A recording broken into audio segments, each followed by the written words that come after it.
Let me tell you an experience I had a couple of years ago that changed my life so profoundly that I have looked at the world completely differently ever since then. I was a part of a theater company, and the theater company had a mission. And their mission was to show things that had high impact and also very strong message.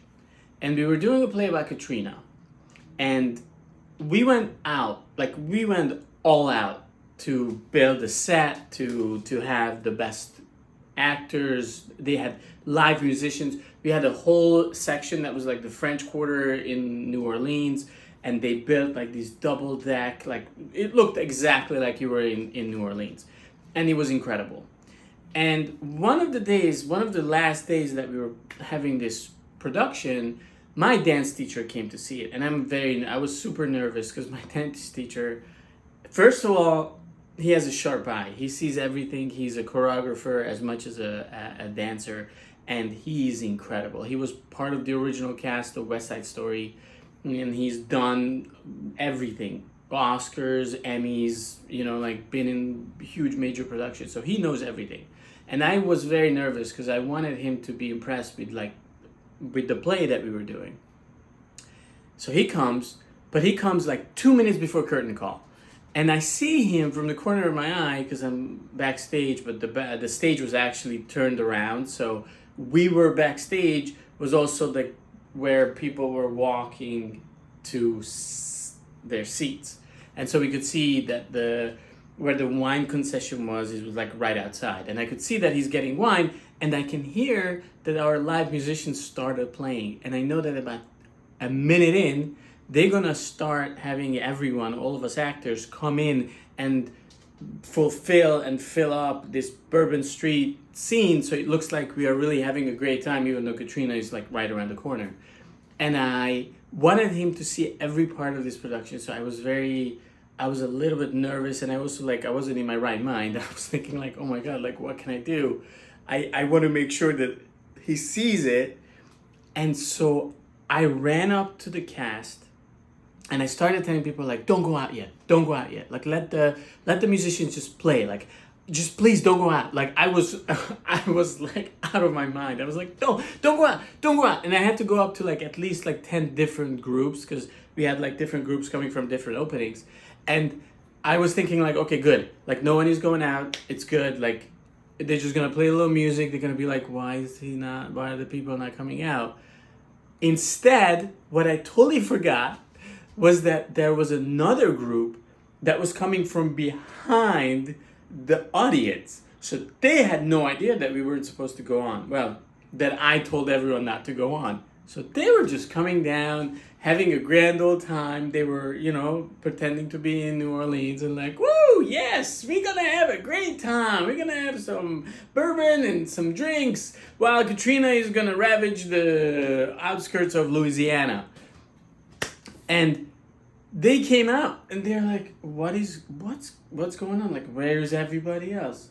How come we are the only people out?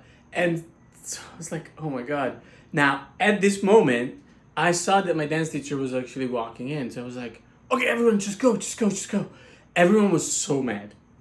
People were like just giving me the evil eye while we were walking on, and everyone was pretending to have a great time.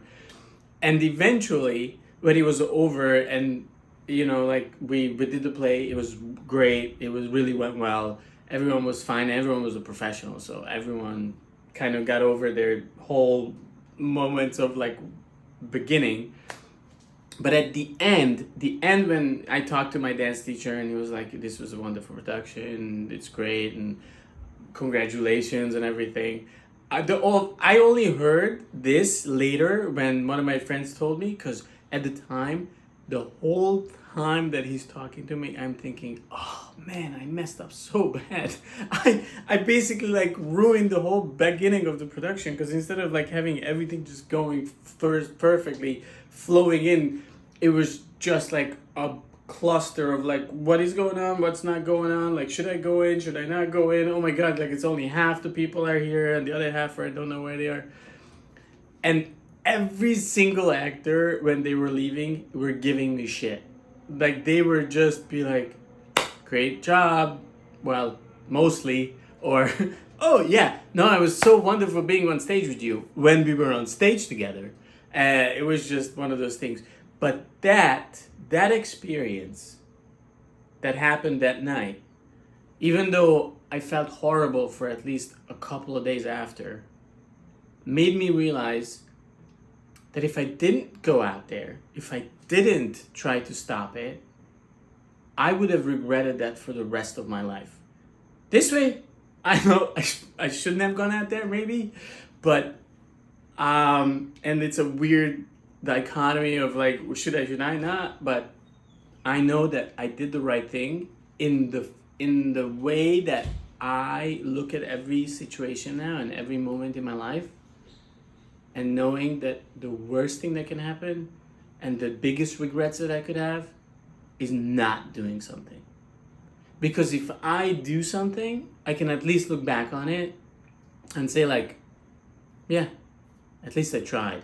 Or okay, I didn't do it right, but I could have done something differently, but at least I tried. So it made me less nervous about failing. And that is a huge takeaway for me. And I'm so grateful that I had the balls to do that, even though it was not the greatest choice I've ever made.